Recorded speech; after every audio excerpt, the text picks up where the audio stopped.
It's about 10 o'clock in the morning, and I'm up on top of a mountain in beautiful Kandahar. It's one of the fobs below us, where we're staying right now. This is where we sleep, in bulletproof sea cans underneath an array of sandbags. As you can see, this is where we wash our clothes. Old school. Hang them up to dry.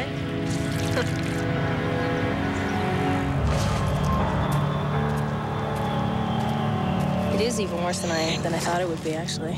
You know, it's when you're wearing this much kit, just the smallest movements are that much more difficult, right? Walking through sand, and a small hill feels like a big hill.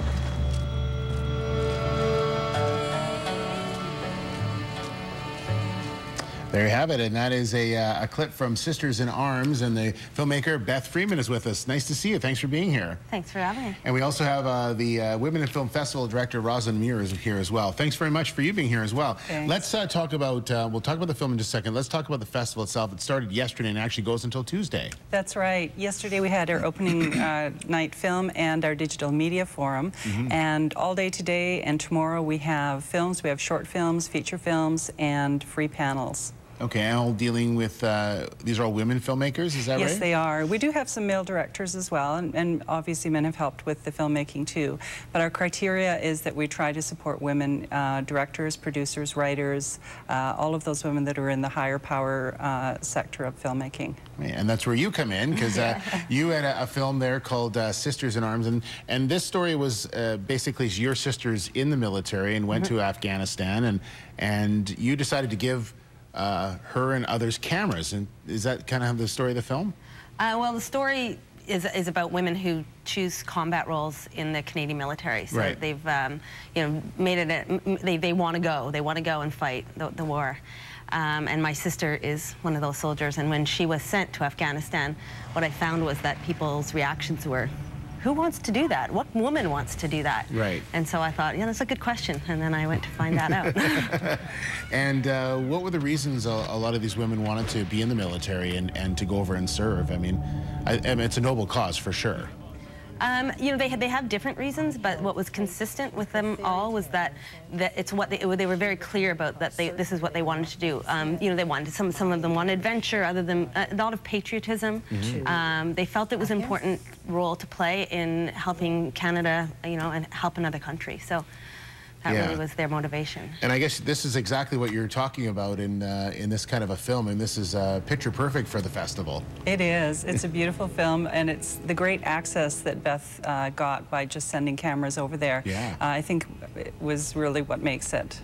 Because we have obviously media crews over there all the time, but they don't get that sort of look in behind of what the soldier sees and what they're doing. You mentioned the clip there, just, you know, that's where we wash our clothes, you know, just sort of in behind an area, stuff that we never see, but it's obviously part of the day-to-day life there.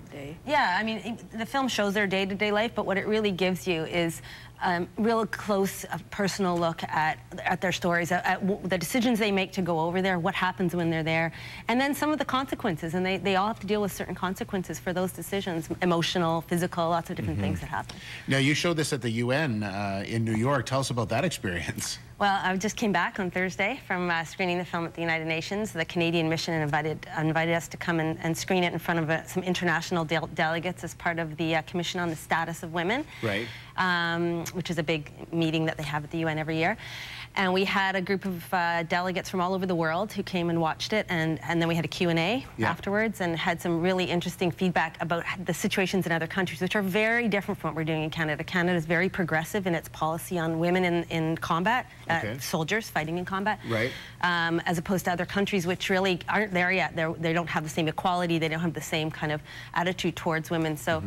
We're really far ahead, and that's really what came out of those meetings, and they gave everybody some insight into how they might move forward in integrating women and more into their militaries. Did you find in the film, you mentioned the consequences and things that happen to these women. Tell us just a little bit more about that. We only got about a minute left, though. About you know, we hear all these stories that some men don't want women in combat.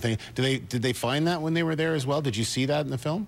They do find it. They get what they all say is that they get tested by men. The men kind of put them through the ropes, you know, like they test them with humor and they test them, and they're tested physically.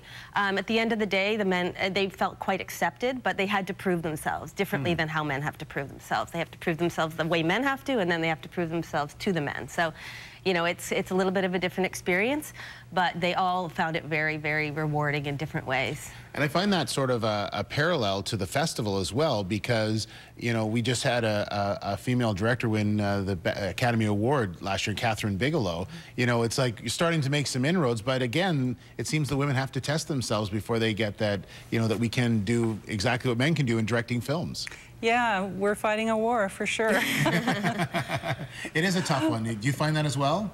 Yes and no. I mean, I think with documentary, you know, you're kind of like, you're kind of out there on your own. And I worked with a very strong crew of women. My cinematographer, sound person, my co-producer we're all women. So it didn't feel like that. But you know, there are other challenges that women face in making films for sure. Well, I'm sure that's going to be a topic of discussion again, and there's a lot of great films to see as well. There's the details. Go to womeninfilm.ca for more details and check it out. And your film is screening tomorrow, Sunday, at 6 p.m. All right, good stuff. So make sure you check it out. Nice to meet you both. Thanks very much. Thanks for having us. All right, we're going to send it over to Erin Henn. Hey, that's fantastic. Good morning, everybody. Happy Saturday morning. I hope yours is off to a good start.